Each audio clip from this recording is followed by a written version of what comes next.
All right, welcome back to a brand new video of the Targeted Individual Program. So I'm going to experience after 10.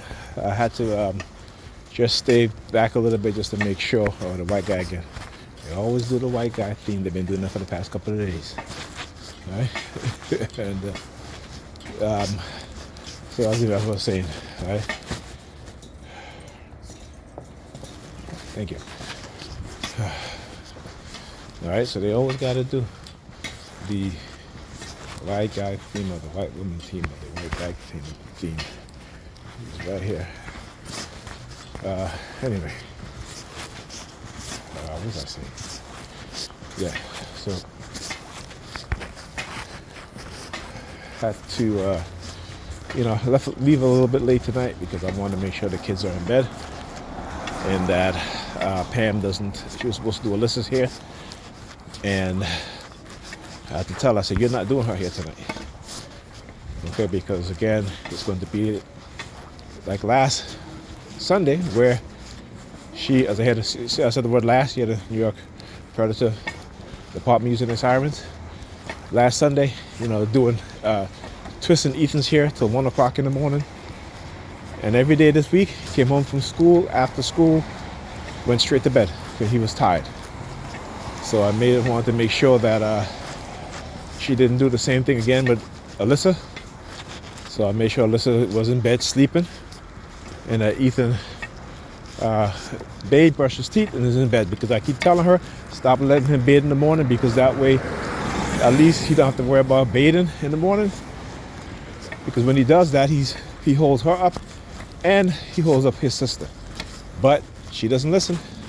I can't tell her nothing, because the New York Predator Department has gotten into her head with lies and manipulation, using her, giving her that position at her job.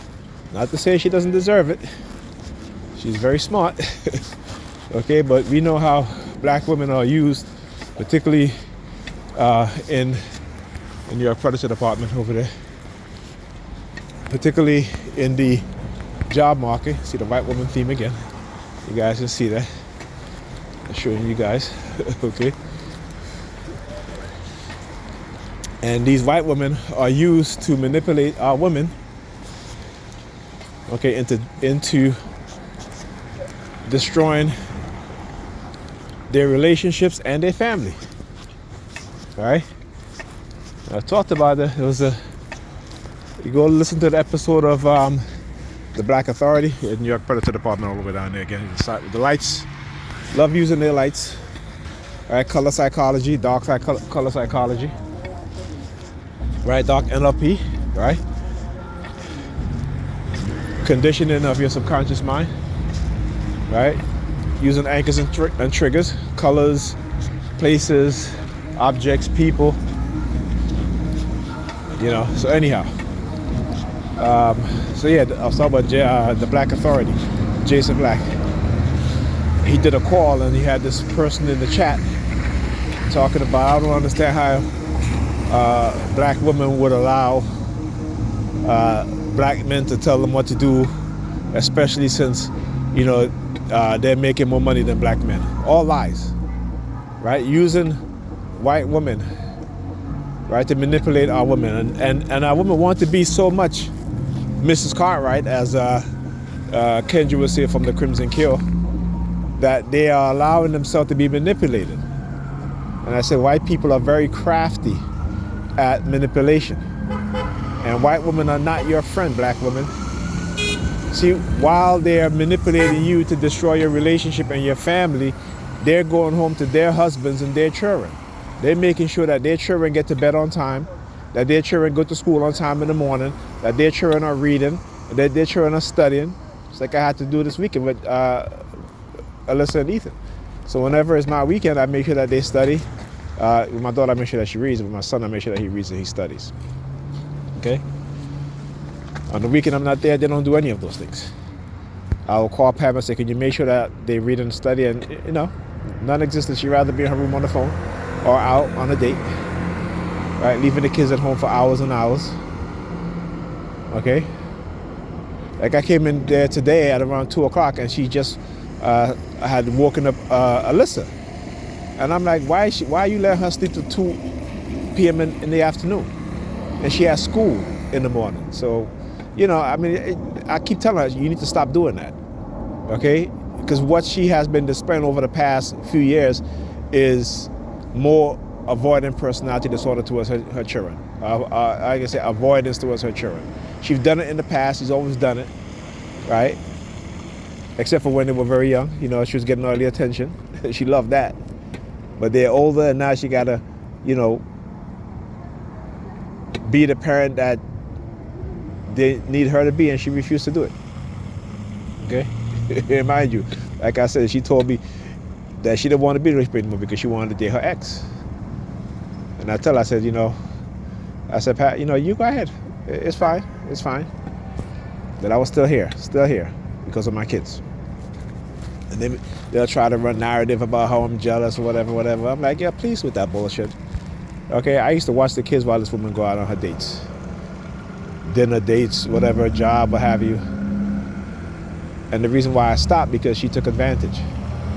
Because whenever we set a time for her to be home so I can leave, she would, not call to say, hey, I'm late or what have you, and not say anything to me, right? And then get in the house and say, well, I wasn't thinking about you. I was having too much fun. You wasn't on my mind, so I was having too much fun. I said, okay, fine. And that went on for a few years. And I had enough. And I said, if you're not going to give me the courtesy, the respect, I'm not going to do it anymore. And I stopped doing it. And then she had her friends watch the kids, and she did the same thing to them. And they stopped doing it. Right? And I keep telling her, I said, it ain't me, it's you. Right? It ain't me. You're not going to gaslight me like that, okay? It's you. Right?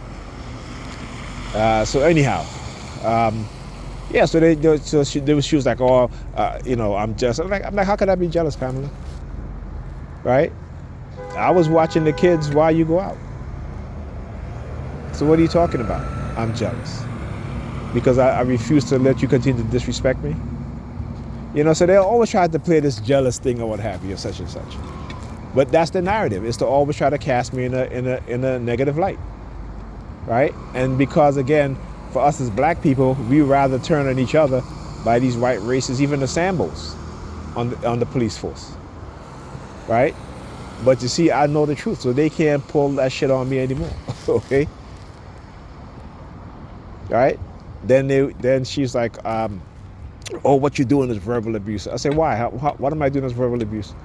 By asking you to clean up after yourself? Right? This woman went on vacation, and every single year I will clean up her whole apartment. And within 2 weeks, the apartment goes back to being messy. And I'm not supposed to say anything about it. Like I keep telling her, I say, yeah, in the coercive persuasion program, one of the things that they try to make you do is to become subservient, right? What is called, what is it? Involuntary servitude. Right? You know what I'm saying? And like I said, black men, they have weaponized a woman to such a degree that they don't even recognize, they don't even want to associate themselves with us on our struggle against white supremacist society.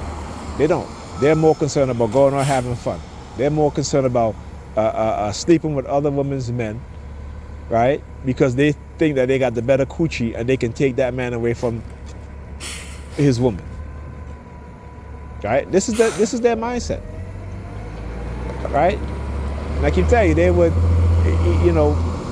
listen to their white bosses or to their white co-worker, then listen to you. Right? And they have not understood what is going on. When I look at my kids, right? When I'm there, even sometimes when I stay over, get up in the morning, they're out the door on time. Once in a while, my son will be a little late. But again, a little late meaning that he's maybe 10, 15 minutes late for class. Once in a while. You know what I'm saying? Once in a very long while. Right? This whole week, he made it to school early once. Every day, almost every day he missed his his first period class. One of the days he missed both his first period and second period class. Right? So despite all the targeting that you see I go through, right? I'm here doing my part with my kids. She feels that she's doing her part with her kid because she puts a roof over their head because they live with her. Right? And that's all she has to, and that's all she's concerned about. Okay? She would spend her money going on trips. And I told her, I said, I will not be watching the kids anymore while you go on any trip. I'm not doing it anymore because you are showing no concern. You continue to show no concern about getting our children to school on time, making sure that they're reading on the weekend, making sure that they're studying on the weekend. You are not doing none of that. You have totally abandoned our kids when it comes to their education, when it comes to their psychological health. You know, so I'm just like, come on, man. You know what I'm saying? And then I did a little video to show you guys about what she's been doing lately. You know, how she's been wearing all black, and whenever I go to the bathroom, she stands up in front of her bedroom door or at the door open, and she usually turn around or what have you, right? And I'm gonna show you guys. So even tonight, I was getting ready to go. All of a sudden, she starts like picking up the mails. Now the mail has been on the desk for how many weeks now? Not once has she picked it up, okay? But again, they always sending these type of subliminal threats about, oh, you're going to receive a letter about taking away your disability. I'm like, whatever. You know what I'm saying? And here's the thing too, I had a letter that they sent me about saying that my injury will heal on its own, you know, and then they stole the letter. I couldn't find the letter anymore. And I should have damn took a picture of it, you know, but that was a long time ago too, so I know better now. But anyhow, yeah, so she started going through the mail. I was like, what are you doing? The fact is that she's not even opening up the mail, right? And it's her mail. She's not opening up the mail. She just got a whole bunch of mail in her hand, and she just going, you know, like, I guess, reading who's this, you know, whatever. You know, she's just looking at the envelope, basically. Right? One after the next. Look at it. I'm like, well, you're not going to open it? I'm like, what are you doing? Then she puts the mail down. Right? And I'm like, okay, I see. Because they always try to do that to try to prevent me from leaving. Right? Try to prevent me from leaving. Why should I stay there when it's continued disrespect? And then she said to me today, she was like, you know, you don't talk to me, you talk at me. I said, because I'm tired of talking to you. Because you don't listen. You don't listen. Right? All day today,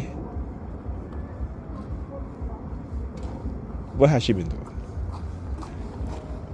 I got there a little after 2, right? She woke up my daughter after 2, which again, I keep telling her, stop letting the kids sleep that late on a Sunday when they have school on Monday. But, you know, she doesn't listen. Right? It's after 2. Then she's, you know, yesterday she was supposed to do laundry. That never happened because she went into her bedroom on the phone and she fell asleep. So now, you know, I had to sit to her, I said, what happened to the laundry? And she was up early. No laundry being done. And then all of a sudden at 4 o'clock, because I keep riding on her to do the laundry, she finally does the laundry, right? Finally start doing the laundry. Then after she's finished, she's like, oh, I've been on my feet for the past couple of hours doing laundry. I said, Pamela, well, you don't have to be on your feet for a couple of hours doing laundry. I said, when I do laundry, I put the clothes in the washing machine, go back upstairs, and I sit down, right? So you could have done the same. I go back, I time it when I go back, put the clothes in the dryer, come back upstairs, and I sit down or lie down, whatever. So, again, what she does is, and I noticed that also, that she loves to do things late in the afternoon, particularly when it comes to doing the kids here, my daughter here, my son here, and laundry. And I said to myself, why did she do that? She gets up early. Why don't she do the laundry early?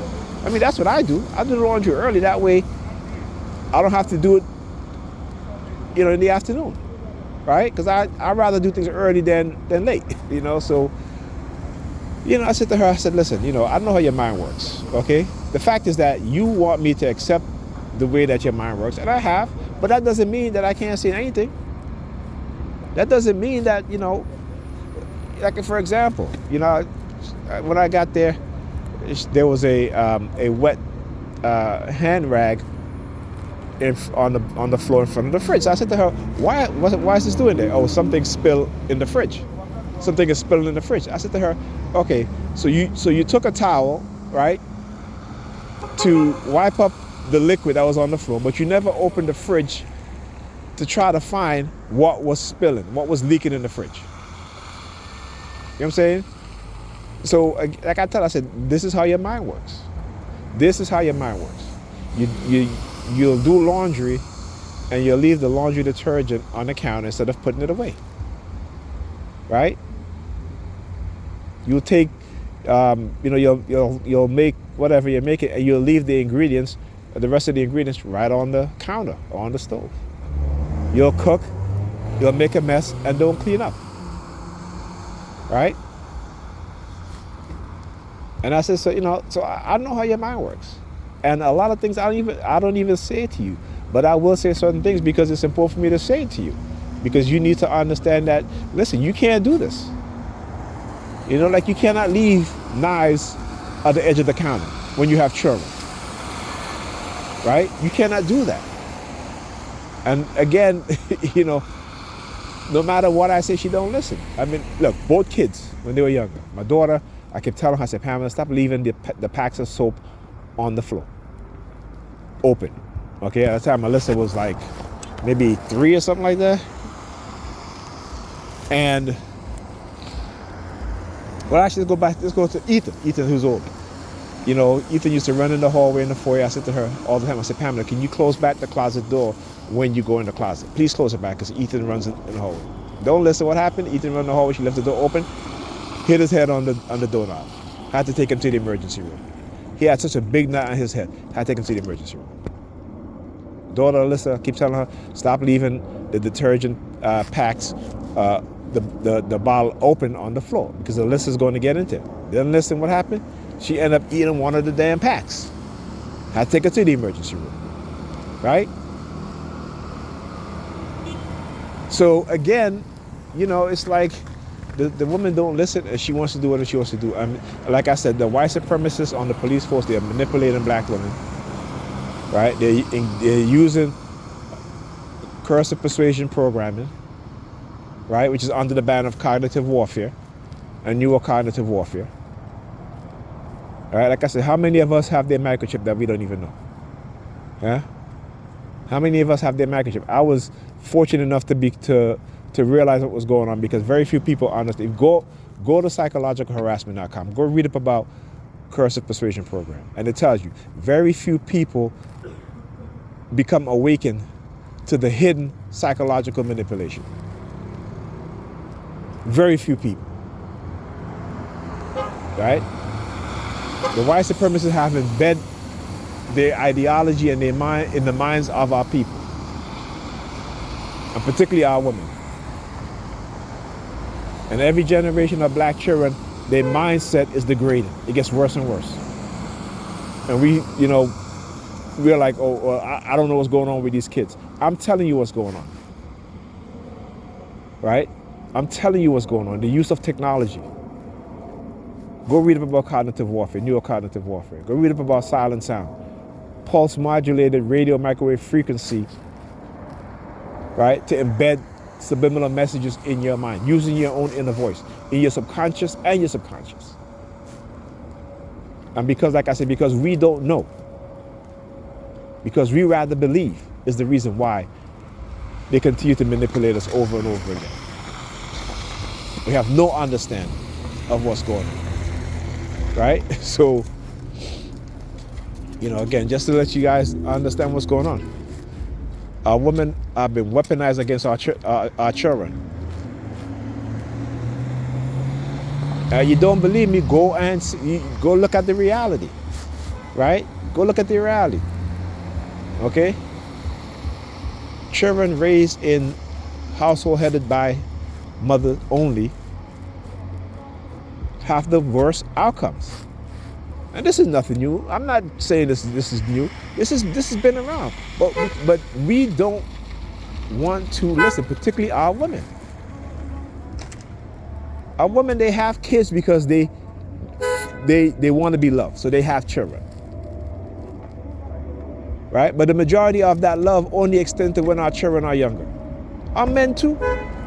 But again, like I said, I have to put the blame on that more on the women, because they're the ones that have to carry a child for 9 months. Right? So if a man tells you he's not ready to have a child, get on birth control. If you're not going to get on birth control, make him wear a condom. But you should still get on birth control, or use certain measures to make sure that you're not pregnant. But that's not what's happening. And there's nothing will happen, because again, we fail to recognize how these things are passed on to us from slavery. You see, one thing white people know, and I talk about this all the time, epigenetics, right? Epigenetics is the scientific and biological study of how trauma is passed down to offsprings. Okay, Dr. Joy Gura talked about this. But before her, they had done studies with the German Jews after World War II, right?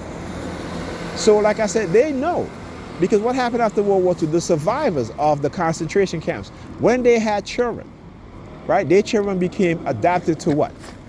To not being as hungry, right? Because they were being starved. So they didn't get hungry as often as, other people would, right? They even did a study, look at them, standing up looking at the airplane as it's flying above. Right? So they did a study with the German Jews, epigenetics. So they understand how trauma is passed down through your DNA and how it affects your offspring. How many black people know this? So when they talk about slavery isn't still slavery isn't impacting black people today, that's a lie. That's a lie. Why do you think black people, we can survive on so little? Huh? Why do you think that? Epigenetics, right? Epigenetics is, again, this is why black people can survive on little. This is why they don't want to pay you a fair wage. They pay you a living wage, because you can survive on a living wage. I understand this. This is, you see, we look at things at the surface level shit. They look at things far deeper and wider. They look at your DNA, your genetics, right? They look at your psychology, your cognitive ability, right? Because they understand when black children are born, black children have a more advanced brain. They know this. What do you think their scientists are doing? Why do you think there's so much lead poisoning in the black community? Huh? Why do you think there's so much lead poisoning in the black community? And Negro peers will engage in being manipulated because why? Because we are easily manipulated. Why? Epigenetics. But we don't want to listen to people like Dr. Joyce Gura and others, talked about Dr. Frances Cress Welsing. She, her theory on color, on white supremacists and the use of color. All right, so when I talk about psychological warfare involving and using colors, people may say, why? Why? How is that possible? Do you know colors, when it's weaponized, can create an extreme emotional sense? It can affect your emotions so extreme, right? that, they can manipulate you to where they can make you angry just using colors. They can make you afraid just using colors. They can make you nervous, right? They can stop you from thinking just using colors. Okay? And symbols, right? These signs, right? Everybody know what a stop sign look like, right? They can put a stop sign in front of you without the word stop and you'll stop, right? You know what gold means, right? They can put the color for gold and you go. Right? Everything is weaponized against us and we don't understand. Everything is weaponized against us, including our minds, including our bodies. Right? But, you know, we can't see it. And the reason why we can't see it, because cognitive warfare has been waged on black people for decades. Decades, not decades, centuries. You understand? So they know what kind of offspring black men and black women are producing. And listen, we have some brilliant black people, okay? We have some brilliant black people. But none of our brilliant black people who are in positions, right, is going to come up with a solution for us, right? At least not the ones that they use to benefit white people, right? And our brilliant black people who have a more of an African-centered mindset, they engage in economic warfare. They engage in COINTELPRO tactics. They engage in Zertzazum, which is the what? The decomposition of a person's mind and their lives. Right? So you look at how many of our scholars, brilliant scholars, have died penniless. Right? Because they spoke out against white supremacists. Look at what happened to black professors at CUNY, in Chicago, in LA, right? Who was speaking the truth about African history. Listen to these white people lie to their students about their history, right? When they have the proof that black people created the science, the math. They talk about Pythagoras. Pythagoras, please, he stole that shit from Kemet. Right? You know what I'm saying? And they know this. They know this, but they know that we are a domesticated people. So they can continue with the lie with very little pushback. See, the Arabs believe in Arab supremacy. They're repainting the Medu Neter, the pictures, erasing the darker color and making it lighter color to represent them.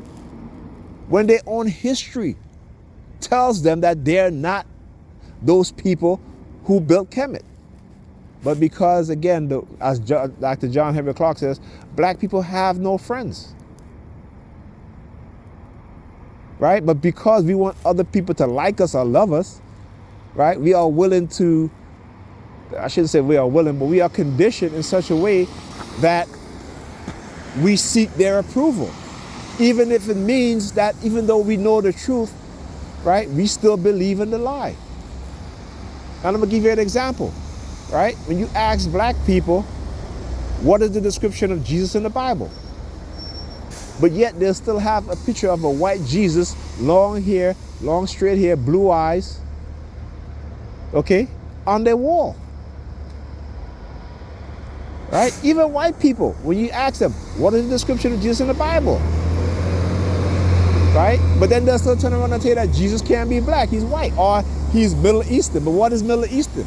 There's no such thing as Middle Eastern, there's Northeast Africa, okay? There's Northeast Africa, there's no Middle East, as Dr. John Henry Clarke said. Middle of what? It's Northeast Africa. You can go back, dig up all the archaeological evidence. You'll see black people. That was the land of Canaan, right? Black people. So when you don't know your history, this is what happened. And they continue to attack history because they don't want black people to wake up. You understand me? Because they know what the science says, right? The science says that when black children have black male teachers in school, in the classroom as principals, right, that they're more likely to graduate, that they're more likely to do their homework, that they're more likely to study. So what do you see? Like I said, New York City is one of the most racist city in the country, a racist state in the country. Many Negropeans don't want to believe that because of our close proximity to white people. right? And particularly our women, you know what I'm saying? Who are being conditioned to be the handmaiden of white men.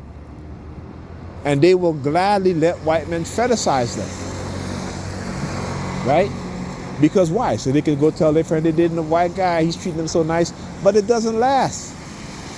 It does not last because guess what? White people have a propensity to fetishize black people, particularly young black women. Okay, and not to say that all of them, right? But that's the majority of them. Go look at the research. Ooh, shit. Put my hand in my coat jacket. Okay, here we go. All right, good. Right? Go look at the research. You know,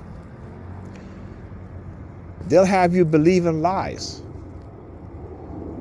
as truth, and those of us who tell you the truth, they want to make us look as liars. But like I said, you don't have to believe me. You can go and look up yourself. See, one thing they can't do, they can't hide the truth anymore. But what they can do is to prevent you from seeking the truth. Right? And this is where religion plays a big part. This is why they create terms for black women in particular. You will never hear them create terms for black men. They'll never say black boy magic. But it's black girl magic. And I want you to understand the reason why they say black girl magic. It isn't because of your vagina, black woman. It's because they've conditioned you to be a consumer class of people. Black women spend more money on luxury items than any other group of people. Right? This, J.P. Morgan, when they were talking about giving, $500 billion for black women entrepreneurship. What happened to all that money, ladies, black women? Huh? Remember, I talk about symbolism, symbolic gesture, right? Once we hear, particularly our women, right? So how come J.P. Morgan doesn't do something like that for black men? Right? See, black women continue to fail to not understand that this war is perpetrated mostly on black men. But it's also perpetrated on you too. Because over the past decade, guess what? The highest group of people that are being incarcerated are young black women. Right? So yeah, white supremacists, they look at the long term. Right? Not the short term. They look at the long term. They plan the long term. Right? They plan the long term. Right? We just thinking that everything is here and now. I'm living for today. I used to think like that, right? But when they try to manipulate you, when they see that you have a different way of thinking, that you're not a believer anymore, that you're now beginning to think, they're going to attack you. And like I said, we have failed to identify our leaders, right? We have failed to identify our leaders, and we participate in destroying our leaders, and they attack you when you're young. You look at the AIPAC, right? And what do they say? Is that any young black person that get into politics, that they have to control them, that they have to get to them. They have to do what? Indoctrinate them so that they will do what they want them to do. This is their own words. This is their own words. But again, because we don't think of these things as being serious and important, we don't say anything. We don't get no pushback. But let us try to do that to them and see what happens. See what happens, okay? Anyhow, I'll talk to you guys on the next video.